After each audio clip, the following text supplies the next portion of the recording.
नेहा, अपने educational qualification के बारे में कुछ बताइए हम लोगों को। सर ग्रेजुएशन मैंने 2013 में किया था। पोस्ट ग्रेजुएशन मैंने 2015 में ज्योग्राफी से किया था। एलएलबी मैंने 2018 में किया था। उसके बाद सर मेरा पीएचडी चल रहा है। पीएचडी कर रही हैं? जी सर। अच्छा, शोध का टॉपिक क्या है, विषय क्या है पीएचडी का? सर मेरा कृषि पर मरुस्थलीकरण का प्रभाव आगरा के विशेष संदर्भ में। कृषि पर मरुस्थलीकरण का प्रभाव आगरा के विशेष संदर्भ में। जी सर। अच्छा, शोध के उद्देश्य क्या है? सर जो शोध के मानविकीय में ये उद्देश्य रहते हैं कि जो प्रॉब्लम है उनको निकालना, उसके जो संभावित सॉल्यूशन हो सकते हैं उनको सामने लेके आना। ये जो गैप है एकेडमिक्स में, इसमें बीच में लॉ किया आपने, एक डाइवर्जन है, गैप है, ये रिसर्च, एकेडमिक्स, फिर कंपटीशन, इन चीजों को कैसे जस्टिफाई करेंगे आप? सर कंपटीशन में कोई गैप नहीं था। जैसे ही मतलब मेरे पास रिसोर्स थे जहाँ से मैं कर सकती थी अपने गांव में, मैं कंटिन्यू करती रही। और एकेडमिक का मुझे ऐसा लगा कि छोड़ना नहीं चाहिए, मुझे पढ़ते रहना चाहिए। तो जहाँ पे जैसे मुझे दिखा कि अब मुझे एमए करना चाहिए, एलएलबी करना चाहिए, फिर पीएचडी के एडमिशन आ गए तो फिर मैंने पीएचडी करना स्टार्ट कर दिया। ग्रेजुएशन के बाद एलएलबी किया, फिर एलएलबी के बाद पीजी किया, फिर? नहीं सर, बीए के बाद तुरंत मैंने पीजी किया था 15 में। उसके बाद पीजी के बाद मैंने एलएलबी किया था। फिर उसके बाद पीएचडी मेरा नेट जेआरएफ हो गया तो फिर मैंने पीएचडी में एडमिशन ले लिया। अच्छा, फेलोशिप ले रही हैं इस समय आप? जी सर। फेलोशिप कौन जारी करता है? Sir UGC. यूजीसी। जी सर। यूजीसी का वर्तमान में नाम बदलने की बात हो रही है, यूनिवर्सिटी ग्रांट कमीशन का नाम बदलकर क्या रखने की बात की जा रही? सर मुझे याद नहीं है। अच्छा, ह्यूमन रिसोर्स डेवलपमेंट, ये जो मंत्रालय है इसका नाम बदल दिया गया है, क्या नाम रखा गया है? शिक्षा मंत्रालय। शिक्षा मंत्रालय रखा गया है। जी सर। अच्छा, कब से इसका परिवर्तन हुआ है? सर नई शिक्षा नीति 2020 से इसका नाम बदल के शिक्षा मंत्रालय कर दिया गया। अच्छा अच्छा अच्छा, कुछ उत्तर प्रदेश सरकार की योजनाओं के बारे में बताएं।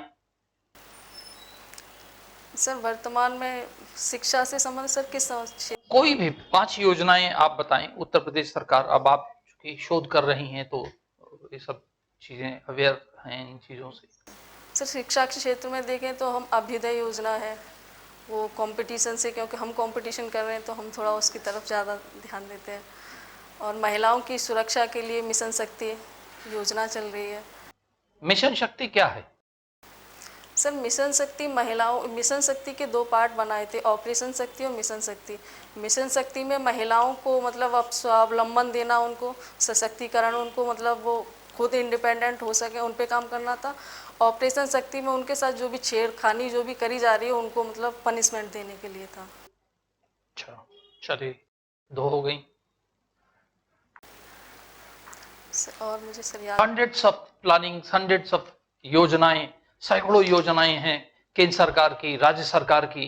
आप उत्तर प्रदेश लोक सेवा आयोग की परीक्षा पास करके साक्षात्कार देने जा रही हैं, आपसे योजनाओं के बारे में तो पूछा जाएगा। सर स्पेसिफिक उत्तर प्रदेश की अभी मुझे ऐसे याद नहीं। अच्छा, भारत सरकार के बारे में पूछते हैं। एक India at the rate of 75, जी सर। अमृत महोत्सव मनाया जा रहा है, क्या है अमृत महोत्सव? सर अमृत महोत्सव का कॉन्सेप्ट ये है कि जब वो 75 वर्ष होंगे आज़ादी के, तब हम हर फील्ड में 75 टारगेट सेट किए हैं उनको अचीव करने के लिए, जो 2023 तक चलेंगे। 75 जब होंगे कि हो चुके? सर 2020 में 75 हो चुके, सॉरी 2022 में, लेकिन ये 1 वर्ष तक 2023 तक इसको मनाने का टारगेट रखा गया। दरअसल 2021 में ये कार्यक्रम, जब ये 75वां वर्ष पूरा हुआ तो 75 सप्ताह के लिए ये कार्यक्रम शुरू किया गया और इसमें 5 स्तंभ, इसके कुछ 5 स्तंभ कुल मिला करके रहे हैं। अब यहां तक हमने आपको बताया, वो क्या है 5? India at the rate of 75 के अंतर्गत 5 स्तंभ, इन 5 विषयों पर बातचीत हो रही है और इसमें भारत सरकार और सभी राज्य सरकारों भारत सरकार के सभी मंत्रालय, सभी राज्य सरकारों की भागीदारी। जी सर। आप इसे रिकॉल कर पा रहे हैं? पूरा देश इसमें इन्वॉल्व है, पूरी मिनिस्ट्री, पूरी मशीनरी इसमें इन्वॉल्व है। सर हर फील्ड में मतलब उनको टारगेट किया गया है, चाहे वो स्वतंत्रता के में स्वतंत्रता सेना, अनसंग हीरोज, अनसंग हीरो जो भी हैं, हर जिले से उनको जो डीएम वगैरह उनको आदेश दिए गए कि अनसंग हीरोज। पर्यावरण से भी उसको संबंध किया गया है कि जो भी 100 वर्ष से अधिक के वृक्ष हैं उनको भी उसमें लेके आ रहे हैं। और सर शिक्षा के क्षेत्र में भी है। सर ज़्यादा याद नहीं है। चलिए कोई बात नहीं, इससे बाहर आते हैं। ऑपरेशन गंगा कुछ दिन पहले चलाया गया। जी सर। किस संदर्भ में? सर अफगानिस्तान में जब सॉरी एक मिनट सर मैं सही हूँ तो अफगानिस्तान से भारतीय नागरिकों को बाहर निकालने के लिए। नहीं, अफगानिस्तान से भारतीय नहीं सर, सॉरी सर, यूक्रेन से निकालने के लिए। यूक्रेन से। मैं सर देवी शक्ति समझ गई थी उसको। ऑपरेशन देवी शक्ति। अच्छा, ऑपरेशन देवी शक्ति से भी आप परिचित हैं? जी सर, मुझे वो कुछ ऐसे अभियानों के नाम बता दीजिए जो जहन में आ रहे हो, 4-5 अभियान। सर एक तो यही ऑपरेशन देवी। दरअसल आप ऑप्शनल में इतनी महारथी हैं, जेआरएफ हैं और पीएचडी कर रही हैं, तो ऑप्शनल में आपसे क्या पूछा जाए? नहीं सर ऐसा नहीं है। डबल लैंड लॉक्ड कंट्री के बारे में बताइए। सर जो देश मतलब एक पहले चारों तरफ से स्थल से घिरे होते हैं और उनके जो पड़ोसी देश है वो भी स्थल से घिरे होते हैं, उनको डबल लैंड लॉक देश कहते हैं। एक ही ऐसा देश है डबल लैंड लॉक्ड, कौन सा देश है?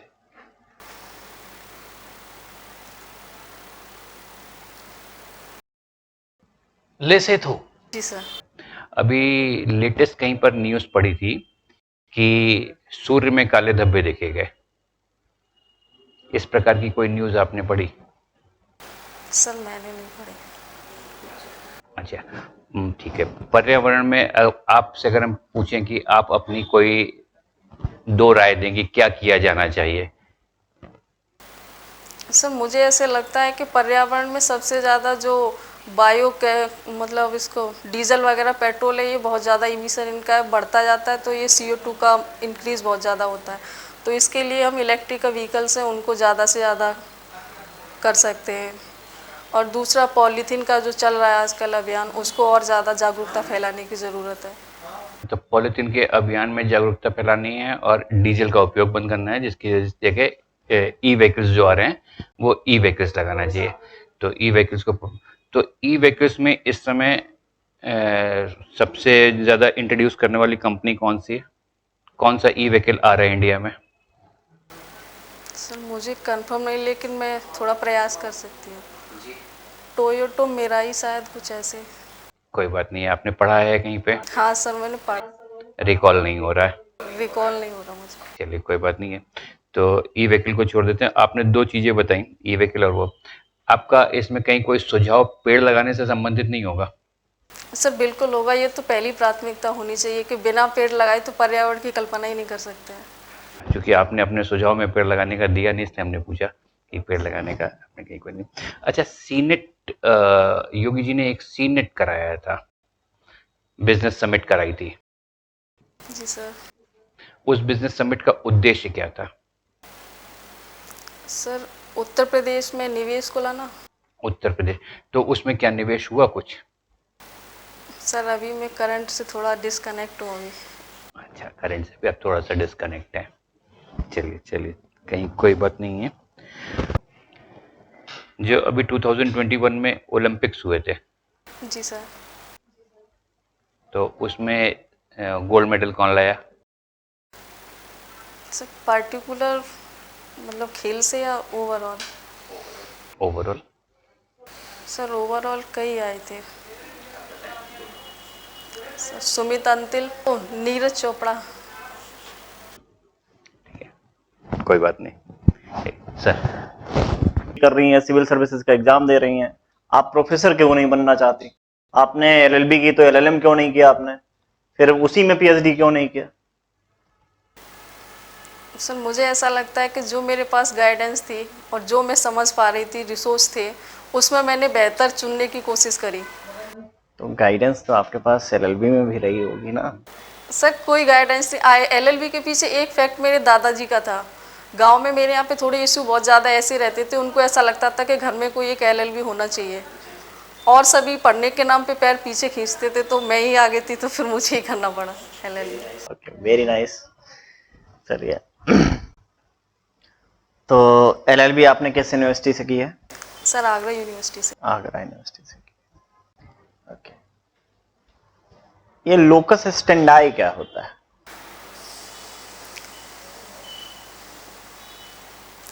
सर जो स्थानीय कानून होते हैं उनके लिए, सर ज़्यादा मुझे याद नहीं। एक है रेस जुडिकाटा, पता है आपको? सर नहीं। ओके, कोई बात नहीं, चलिए ज्योग्राफी पे आते हैं। एक तारा बनने का क्रम पता है आपको? सर जैसे प्रोटोस्टार। हाँ हाँ हाँ हाँ जी, बताइए। सर स्टार्टिंग में प्रोटोस्टार होता है, प्रोटोस्टार की जो अगली अवधि या अगला स्टेप होता है वो स्टार होता है, उसके बाद वो न्यूट्रॉन में बदलता जाता है, न्यूट्रॉन का अगला स्टेप पल्सर तारा बनता है, पल्सर के बाद जैसे जैसे उसकी आयु बढ़ती जाती है तो वो ब्लैक होल में कन्वर्ट होता जाता है। उसके साथ और कोई चीज बढ़ती है एज के साथ?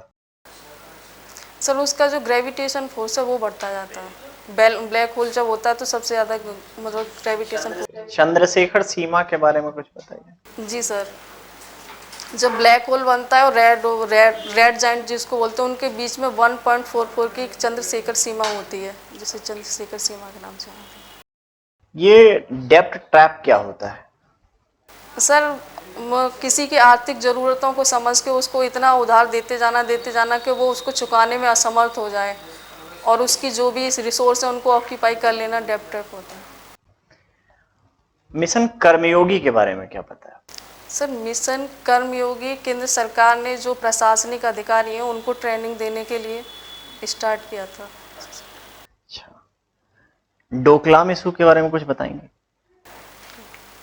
जी सर, 2017 में डोकलाम जो कि भूटान के क्षेत्र में आता है, सिक्किम के हमारे बॉर्डर से लगता है, उस पे चीन के कुछ सैनिकों ने झड़प हुई थी। तो अभी जो है वहीं पे 3 स्टेप रोड मैप जो है साइन किया गया है भूटान और चाइना के बीच में। तो इसका भारत पे क्या इफेक्ट होगा? सर क्योंकि भूटान बफर स्टेट है भारत के और चीन के बीच में। बफर है या मतलब सर भूटान को भारत संरक्षित देश के रूप में उसको प्रोटेक्ट करता है। तो इसको बफर तो नहीं बोलेंगे? सर बफर हम तिब्बत को बोलते हैं, लेकिन तिब्बत का अब कोई नक्शा रहा नहीं है, बस देखने के लिए मैप पे दिखता है कि तिब्बत है, वो चीन के ऑक्यूपाई कर चुका है। बफर स्टेट का कॉन्सेप्ट क्या है? सर बफर स्टेट का ये रहता है कि जो दो मतलब आक्रामक देश हो, दो एनिमी कंट्री, जो दुश्मन देश है, उनके बीच वो मतलब एक तरीके से एक फ्रंट पे ना आ पाए, दूर दूर बने रहे, इसके लिए बस। यूनिफॉर्म सिविल कोड को क्या लागू किया जाना चाहिए पूरे देश में? सर वर्तमान परिस्थितियां तो नहीं है ऐसी, लेकिन मुझे ऐसा लगता है कि मेरी ओपिनियन ऐसी है कि लागू किया जाना चाहिए। 127वें संविधान संशोधन बिल जो पेश किया गया किससे संबंधित है? सर राज्यों को ओबीसी के कानून बनाने के लिए दोबारा से उनको पावर दी गई थी। ड्राफ्टिंग कमेटी के मेंबर कौन थे? इस टाइम सारे मेंबर ना बताइए। ड्राफ्टिंग कमेटी जब संविधान बना। Sorry sir, drafting committee BR Ambedkar Rao के तत्वावधान में की गई थी, 6 और मेंबर थे, 7। कौन? उसमें अल्लादी कृष्णा स्वामी अय्यर, BN कृष्णा और N माधवन राव। किसके प्लेस पे? सर वो खेतान थे शायद, कोई उनके जगह पे डीपी खेतान। DP खेतान, और सर मुझे याद नहीं आ रहा। कृष्णामाचारी कृष्णामाचारी और नहीं सर अभी याद है। ओके, कोई बात नहीं। ये बताइए, पेडी प्रोलिनेशन की थियरी पढ़ी होगी आपने ज्योग्राफी में? जी सर, हाँ सर पढ़ी थी। किसका है? LC किंग ने दिया था। अच्छा, ये बताइए, कहते हैं कि हिमालय ऊंचा उठ रहा है। जी सर। तो ऐसा क्यों हो रहा है? सर जो एशियन प्लेट है, हाँ, सर वो तिब्बतन प्लेट के मतलब उसको सबडेक्ट होती जा रही है, इस वजह से वो इंक्रीज हो रही है प्लेट टेक्ट। अच्छा, तो एशियन प्लेट जो है वो सबडेक्ट हो रही है जी सर। 4 cm की रेट से। जी सर। ठीक है, आपकी हॉबीज क्या क्या हैं? सर ऐसी पार्टिकुलर कोई हॉबी नहीं है। ऐसा तो हो ही नहीं सकता, हर व्यक्ति की कोई ना कोई हॉबी होती सर ऐसा कुछ नहीं है, जब भी पार्ट टाइम होता है तो थोड़ा म्यूजिक सुन लेते हैं, गीता वगैरह पढ़ लेते हैं, बाकी ऐसा। है। कौन सी म्यूजिक आप सुनना पसंद करते हैं, क्लासिकल या मॉडर्न या कौन सी? सर सॉफ्ट म्यूजिक जो भी है उसी को पसंद करते हैं, मेलोडी टाइप से। अच्छा, क्लासिकल म्यूजिक का जनक भारत में किसको कहा जाता है?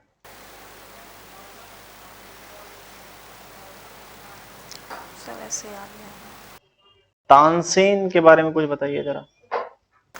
तानसेन सर अकबर के नवरत्न में से एक थे। ठीक है, थैंक